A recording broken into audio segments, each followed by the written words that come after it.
오늘 우리가 같이 보신 하나님의 말씀은 신약성경 에베소서 2장 1절 말씀입니다. 신약성경 에베소서 2장 1절 말씀입니다.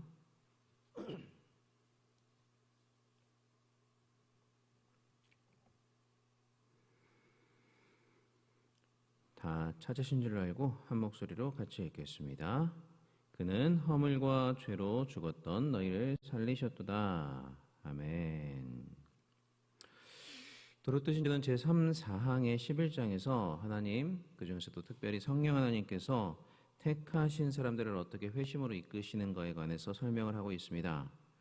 복음 전파자들을 통해서 하나님의 말씀이 선포가 되었을 때 성령 하나님께서는 그 선포된 말씀을 통해 어두운 인간들의 마음에 환하게 빛을 비추십니다. 그래서 이전에는 보지 못하던 것들을 보게 하시고 깨닫지 못하던 것들을 깨닫게 하시며 또 성령께서 행하시는 일들을 이전에는 알지 못했는데 이제는 올바르게 이해하도록 만들어 주십니다. 성령께서 우리 마음에 빛을 비추어 주셔야 이전에 발생할 수 없었던 이러한 일들이 우리 가운데 일어나게 된다는 것이죠. 그래서 이것을 성령의 조명의 역사다라고 우리가 이야기를 합니다. 이러한 성령의 조명의 역사는 인간의 마음 가장 깊숙한 곳까지 이른다라고 또한 이야기를 합니다. 성령께서는 지성과 감정과 의지에 이르기까지 우리 인간의 모든 전 인격에 영향을 미치셔서 우리의 다친 마음을 여시고 굳은 마음을 부드럽게 하시고 할례받지 못한 마음에 할례를 받도록 하십니다. 또한 성령께서는 우리의 마음뿐만 아니라 의지에도 영향을 미치셔서 죽은 의지를 살리시고 악한 의지를 선하게 하시며 원치 않는 자를 원하게 하시고 완고한 자를 순종하도록 만드십니다. 그래서 우리가 하나님 앞에 순종할 때, 하나님께로 나올 때 억지로 끌려오듯이 나오는 것이 아니라 자원하는 마음으로 또 우리 안에 선한 소원을 불러일으키셔서 기꺼이 하나님의 말씀에 순종하도록 그렇게 만드십니다. 그리고 결론적으로 우리로 선한 열매, 나무처럼 선한 열매를 맺도록 해 주십니다. 자, 이어지는 12장에서 신조는 이것을 죽음으로부터 다시 살리는 새 창조의 역사, 즉 중생의 역사라고 이야기를 합니다. 그리고 이 중생의 역사는 인간의 도움 없이 전적인 성령의 은혜로 말미암는 초자연적인 역사라고 이야기를 하며 결코 실패 없이 반드시 그렇게 일어나게 되는 불가항력적인 역사다라고 또한 이야기를 합니다. 제가 12장 읽어보겠습니다. 이것이 바로 성경에서 명확하게 선포되어 있는 바 하나님께서 우리 안에서 그러나 우리의 도움 없이 죽음에서 살리시는 새 창조의 역사 곧 중생입니다. 그러나 이것은 결코 외적인 가르침이나 도덕적인 설득으로 발생하는 것이 아닙니다. 혹은 하나님의 일이 마무리된 이후에도 사람의 중생이나 회심의 여부가 여전히 인간의 능력에 남겨진 것과 같은 방식으로도 발생하지 않습니다. 그것은 전적으로 초자연적인 일인데 가장 강력하면서도 가장 기뻐할 만하고 놀랍고 신비하며 말로 표현할 수 없는 일입니다. 그래서 능력 면에서 보면 창조나 죽음에서의 부활에 결코 못지 않습니다. 결과적으로 그들의 마음속에서 하나님께서 이렇게 놀라운 방식으로 일하시는 모든 사람들은 확실하게 잘못됨이 없이 그리고 효과적으로 중생하여 실제로 믿게 됩니다. 그러고 나서 이제는 새롭게 된 이 의지는 하나님에 의해 살아 움직이게 되고 감동을 받을 뿐 아니라 하나님에 의해 살아 움직이게 되었기에 스스로도 활동하게 됩니다.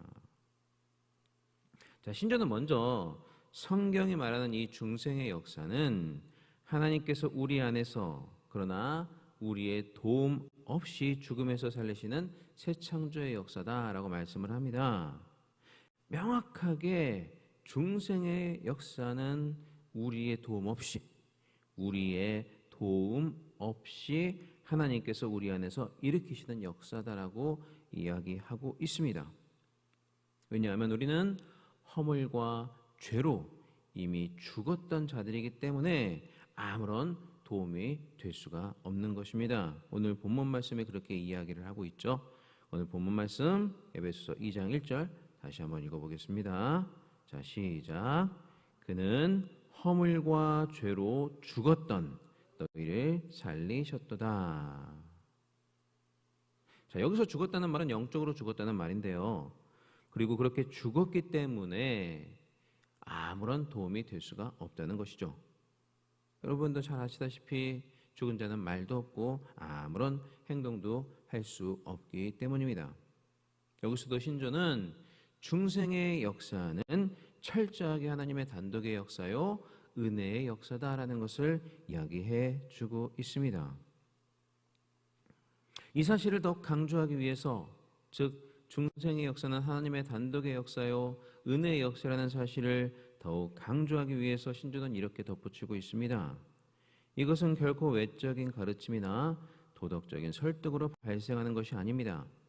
혹은 하나님의 일이 마무리된 이후에도 사람의 중생이나 회심의 여부가 여전히 인간의 능력에 남겨진 것과 같은 방식으로도 발생하지 않습니다. 물론 하나님께서는 외적인 가르침이나 도덕적인 설득과 같은 수단을 사용하셔서 인간을 회심에 이르게 하시기도 합니다. 그러나 여기서 신조가 말하고자 하는 바는 성령의 조명이 없는 도덕적인 설득이나 외적인 가르침은 그 자체만으로는 인간을 결코 중생으로 나오게 할 수 없다라는 그러한 말입니다. 그러니까 우리가 전도할 때 반드시 명심해야 될 것이 이것입니다. 사람을 회심과 중생으로 이르게 하시는 분, 그것으로 이끄시는 분은 오직 성령 하나님께서 하시는 일이지 우리가 할 수 있는 일은 아니라는 것입니다. 물론 우리를 통해서 성령께서는 역사하십니다. 우리를 도구로 사용하셔서 성령께서 역사하시지만 말 그대로 우리는 그냥 도구일 뿐이며 직접적으로 그 사람을 회개하게 만드시고 중생하게 하셔서 믿음으로 나오게 만드는 분, 그분은 성령 하나님 뿐이시라는 것입니다. 자, 그렇기 때문에 우리가 여기서 우리가 전도할 때 무엇을 가장 먼저 시급하게 해야 할지에 대한 우리가 해답을 발견할 수가 있습니다. 그것은 성령 하나님께서 전도자의 마음에 새 창조의 역사를 일으켜 주시도록 성령 하나님께 기도하며 철저히 하나님을 의지하며 나아가는 것입니다. 전도에 있어서 이것만큼 시급한 것은 없습니다. 아무리 우리가 화려한 언변을 가지고 논리적으로 또는 감정적으로 어떤 사람을 설득할 수 있다 할지라도 그 안에 성령의 역사가 없다면 그것은 설득 이상의 어떤 효과를 발생하지 못합니다. 아무런 소용이 없다는 말입니다. 성령의 역사 없이 외적인 가르침이나 도덕적인 설득만으로 중생은 절대로 일어나지가 않습니다. 게다가 중생은 그 대상자 자체의 의지적인 결단이나 돌이킴으로 인해 일어나지도 않습니다. 전하는 자의 어떤 역할에 의해서도 변화되지 않을 뿐더러 받는 자의 그 자신의 어떤 역할에 의해서도 중생은 일어나지 않는다는 겁니다. 그러니까 인간은 이 중생의 문제에 있어서는 철저하게 수동적이고 의존적인 존재들이다라는 것이죠. 온전히 성령께서 그 사람의 마음 가운데 새 창조의 역사를 불러 일으켜 주셔야 하나님께로 돌이키고 하나님을 믿을 수 있다라는 것입니다. 자, 그런데 이에 대해서 학론파는 다른 견해를 제시했죠. 그래서 그들은 인간이 자신의 의지적인 결단으로 하나님께로 나아갈 수 있고 하나님을 믿을 수 있다고 주장을 하였던 것입니다. 자, 그런데 그러려면 오늘 본문 말씀인 에베소 2장 1절의 말씀을 부정해야 그렇게 주장할 수가 있습니다. 인간에게 하나님을 믿기로 선택할 수 있는 능력이 남아 있다는 말은 인간이 전적으로 타락하지 않았고 허물과 죄로 죽었던 자들이 아니다라는 그러한 말이기 때문입니다. 그러나 신조는 분명하게 그렇지 않다라고 말씀을 합니다. 그래서 그것은 인간의 일이 아니라 초자연적인 일이다 라고 말씀을 하고 있습니다. 여기서 말하는 초자연적인 일이란 인간의 능력으로는 절대로 할 수 없는 일이다 라는 그런 말이죠. 이렇게 인간의 능력으로는 결코 할 수 없는 이 초자연적인 중생의 역사가 얼마나 놀라운 역사인가에 대해서 신조는 창조나 부활에 못지 않다라고 이야기를 합니다. 저와 여러분 한 사람 한 사람이 성령의 새 창조의 역사로 인해서 예수님을 믿게 된 것이 하나님께서 이 천지를 창조하신 사건, 또 예수 그리스도께서 부활하신 사건에 못지않는 정말 어마어마하게 신비하고 놀라운 사건이다. 가장 강력하면서 가장 기뻐할 만하고 놀랍고 신비하며 말로 표현할 수 없는 사건이다 라고 이야기하고 있습니다. 허물과 죄로 죽었던 자들을 살리시는 것이기 때문에 사실 천지창조나 부활 사건에 못지않는 놀랍고 신비한 사건인 것이 맞는 것이죠.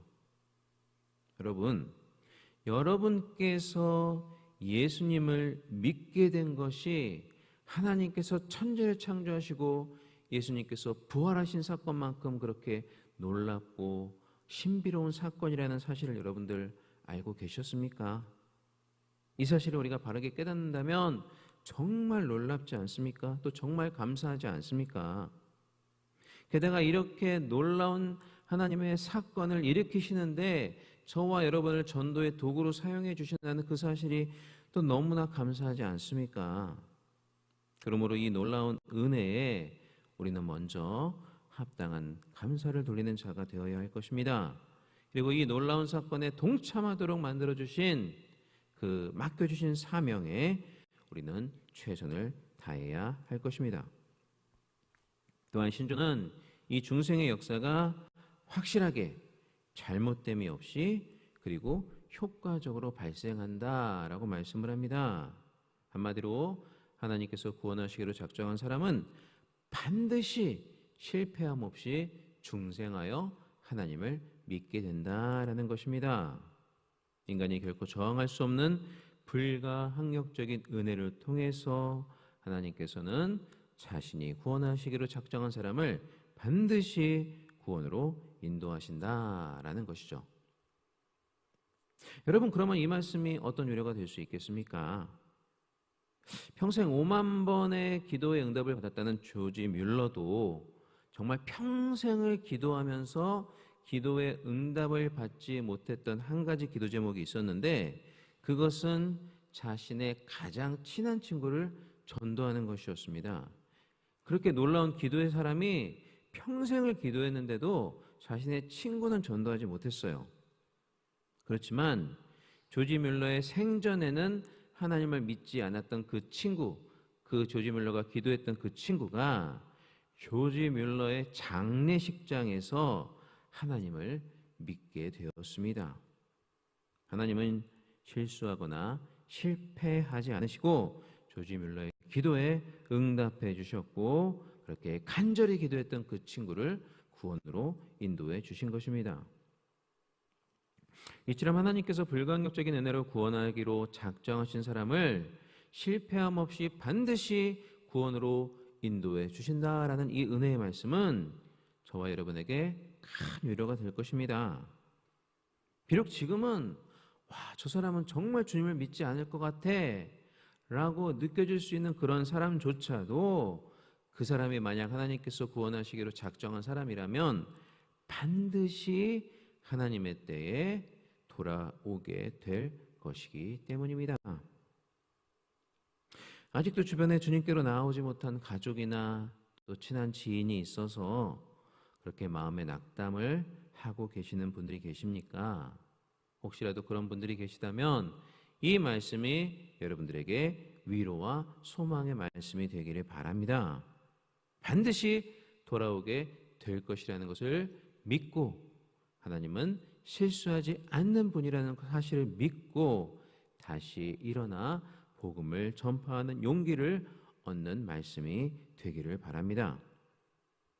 결론적으로 도르트 신조가 말하고자 하는 바는 우리가 중생하는 것은 오직 은혜로 말미암는 것이다 라는 사실입니다. 사랑하는 여러분, 우리의 중생과 믿음 그리고 구원받게 되는 그 모든 서정의 역사들을 정말 불에 달구듯이 조려서 엑기스만 남기게 된다면 그렇게 남는 게 뭐냐? 단 4글자, 오직 은혜라는 것입니다. 나는 아무 공로 없었지만 오직 은혜로 이미 구원을 받아 이 자리에 계신 저와 여러분, 그 은혜에 합당한 감사와 영광을 하나님께 돌리시기를 바랍니다. 그리고 오직 은혜라는 이 4글자를 마음에 새기고 절대로 실수하지 않으시는 하나님께서 저와 여러분을 통해 수많은 사람들을 구원의 길로 돌아오게 하실 것이라는 사실을 믿고 소망하며 세상으로 담대히 나아갈 수 있는 그런 저와 여러분이 될 수 있기를 주님의 이름으로 간절히 축원합니다. 기도하겠습니다. 사랑과 은혜가 많으신 우리 하나님 아버지, 은혜와 사랑을 진심으로 감사를 드립니다. 이 시간도 우리를 귀한 주님의 존전 앞에 불러주시고 또 유튜브를 통해서 하나님 앞에 예배드리며 새벽 제단을 쌓을 수 있도록 은혜 주심에 감사를 드립니다. 또한 귀한 말씀을 통해 우리에게 은혜 주심에 감사를 드립니다. 허물과 저로 주고 아무 소망도 없는 저희를 오직 은혜로 살리시고 중생케 하신 놀라운 은혜에 감사를 드립니다. 이제 저희가 받은 이 은혜를 감사함으로 간직하게 하시고 맡겨주신 복음 전파의 사명을 오직 성령만을 의지하며 충성되이 감당하게 하여 주옵소서. 아직도 주님 앞에 돌아오지 못한 가족과 친구들을 위해서 기도하는 우리 귀한 성도들의 마음에 크신 위로와 소망을 허락하여 주시고 하나님의 때가 되면 반드시 그들이 돌아오게 될 것이라는 그것을 소망하게 하여 주시옵소서. 저희의 삶이 오직 은혜의 증거가 되게 하시고 모든 영광 홀로 주님께만 돌리게 하여 주옵소서. 또 하나님 아버지, 주님 앞에 나올 때 빈손으로 나오지 아니하고 귀한 예물 드리는 우리 믿음의 권속들이 있습니다. 여러 가지 기도의 제목으로 감사의 헌금을 주님 앞에 올려드립니다. 또한 1000번째 헌금 정해진 순서에 따라 하나님 앞에 드렸습니다. 이 귀한 예물 하나님 기뻐 받아주시고 천배 만배의 축복으로 갚아주시며 하늘 곳간을 열어 쌓을 것이 없도록 부어주시는 주님의 은혜와 또 주님의 축복을 누리며 살아가는 귀한 성도들 되게 하여 주옵소서. 무엇보다도 이 귀한 예물이 쓰이는 곳마다 하나님의 귀한 은혜와 영광만이 드러나게 하여 주옵소서. 감사드리며 이 모든 말씀 우리 주 예수 그리스도의 이름으로 기도하옵나이다. 아멘. 하늘에 계신 우리 아버지여, 이름으로 기억임을 받으시오며 나라의 임하옵시며 뜻이 하늘에서 이루어진 것 같이 땅에서도 이루어지이다. 오늘날 우리에게 일용할 양식을 주옵시고 우리가 우리에게 죄 지은 자를 사하여 준 것 같이 우리 죄를 사하여 주옵시고 우리를 시험에 들게 하지 마옵시고 다만 악에서 구하옵소서. 대개 나라와 권세와 영광이 아버지께 영원히 있사옵나이다. 아멘. 이 시간 우리 합심하여 기도하겠습니다. 먼저 우리 교회를 위해서 또 우리 특별히 우리 사랑하는 담임 목사님을 위해서 기도해 주시기를 바랍니다. 오늘 우리 담임 목사님 말씀을 전하셔야 하는데 1부로부터 5부에 이르기까지 말씀을 전하실 때 하나님께서 함께하여 주시고 성령의 은혜로 덧입혀 주시며 귀한 말씀 능력으로 강건하게 잘 전파하실 수 있도록 우리 담임 목사님을 위해서 기도해 주시기를 바랍니다. 또한 각 소서에서 드려지는 모든 예배가 하나님께서 기뻐 받으시는 신령과 진정의 예배가 될 수 있도록 또 예배드리는 모든 성도들 하나님 앞에 귀한 산제물로 나아가는 우리 성도들 될 수 있도록 위에서 기도해 주시기를 바랍니다. 또한 약속의 말씀 5가지 기도 제목을 놓고 기도하시고 오늘 우리에게 주신 귀한 말씀을 붙잡고 자유롭게 간절히 기도하다 돌아가시겠습니다. 다 같이 기도하겠습니다. 사랑과 은혜가 많으신 우리 하나님 아버지, 은혜와 사랑을 진심으로 감사를 드립니다. 하나님 아버지, 이 시간 우리를 불러주시고 이렇게 새벽부터 하나님 앞에 나와서 또 유튜브를 통해서 새벽 제단을 쌓으며 하나님 앞에 영광을 누릴 수 있는 은혜의 시간을 허락하심을 감사를 드립니다. 하나님 아버지, 우리가 먼저 합심하여 기도할 때에 우리 담임 목사님과 또 우리 교회를 위해서 이 시간 기도하기를 원합니다. 우리 담임 목사님을 붙잡아 주옵소서. 오늘도 귀한 예배를 인도하시며 하나님의 말씀을 선포하셔야 하는데 하나님께서 능력의 장중에 붙들어 주셔서 강건하게 하여 주시고 귀의 말씀 성령의 은혜 가운데 강력하게 선포하실 수 있도록 주님 은혜로 인도해 주시고 함께하여 주옵소서. 또 각 처소에서 드리는 모든 예배가 하나님의 기뻐 받으시는 귀한 은혜의 예배가 될 수 있도록 주님 함께하여 주시며 주님 홀로 영광 받으시는 귀한 시간들을 될 수 있도록 많은 성도들 주님이 부어주시는 놀라운 은혜로 충만하여지는 귀한 시간 될 수 있도록 아버지 함께하여 주옵소서.